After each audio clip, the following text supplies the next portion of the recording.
Everyone welcome back to my another SSC vlog. तो शुरू करते हैं आज का दिन एक सिंपल से स्टेप के साथ। टाइमर फिक्स करके उसके बाद मैं लैपटॉप ओपन करती हूँ। लैपटॉप खोलते ही एक अलग ही फीलिंग आती है, जैसे दुनिया बंद हो जाती हो और सिर्फ मैं और मेरा फ्यूचर सामने होता हो। यहीं से मेरी एसएससी सीजीएल जर्नी का आज का चैप्टर स्टार्ट होता है।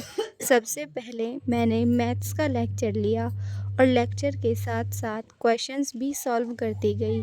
मैथ्स मुझे पेशेंस सिखाता है, हर क्वेश्चन को समझना सिखाता है। मैं ये समझ पाती हूँ कि अगर मैं घबराऊँ नहीं तो सॉल्यूशन खुद सामने आ ही जाता है। मैथ्स मुझे यह भी सिखाता है कि गलतियाँ होना फेलियर नहीं होता, बल्कि सीखने का एक और नया प्रोसेस होता है, एक और नई उम्मीद होती है।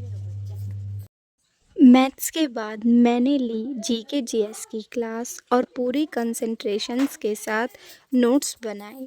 जीएस सिर्फ याद करने का सब्जेक्ट नहीं है, ये मुझे सोचना सिखाता है, देश, समाज और सिस्टम को समझने का नज़रिया देता है।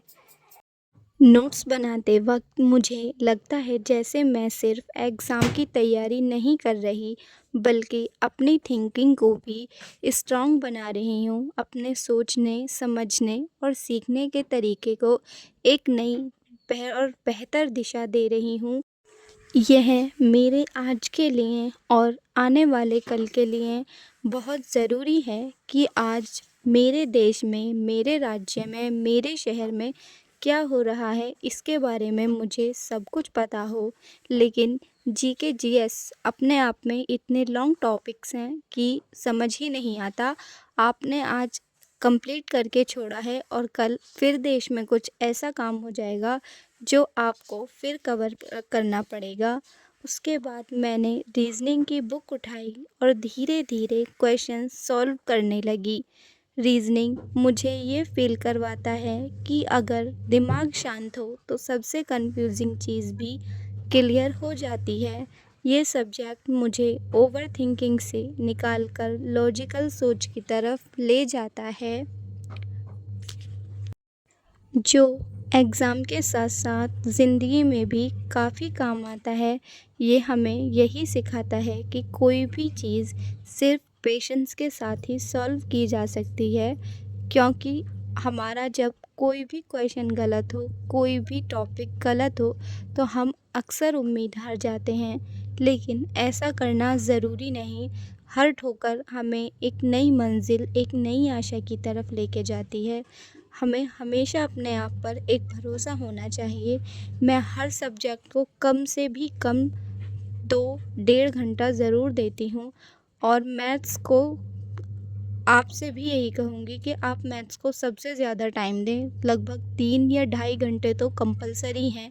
उसके बाद मैं रीज़निंग को 2 आवर्स देती हूँ। जीके, जीएस, बायो, साइंस जितने भी बाकी सब्जेक्ट हैं उन्हें मैं 1 घंटा, डेढ़ घंटा या सवा घंटा में डिवाइड करती हूँ। आखिरी में मैंने इंग्लिश की क्लास ली और लेक्चर के साथ क्वेश्चन प्रैक्टिस भी की। इंग्लिश मेरे लिए सिर्फ ग्रामर नहीं, ये मेरे कॉन्फिडेंस की आवाज़ है। आज का स्टडी सेशन परफेक्ट नहीं था, बीच बीच में थकान भी आई, मन भी किया रुक जाऊं, लेकिन फिर याद आया सिलेक्शन सिर्फ उनका होता है जो थक कर भी रुकते नहीं। अगर आप भी किसी एग्ज़ाम की तैयारी कर रहे हो तो याद रखना, रोज़ का थोड़ा एफर्ट भी एक दिन बड़ी जीत बन जाता है। मिलते हैं नेक्स्ट स्टडी ब्लॉग में। तब तक खुद पर भरोसा रखो, खूब पढ़ो और अच्छे से ध्यान से पढ़ो, ताकि आपको रिवीज़न के टाइम सिर्फ रिवीज़न ही करना पड़े, बाद में किसी चीज़ को याद ना करना पड़े। Thank you for watching.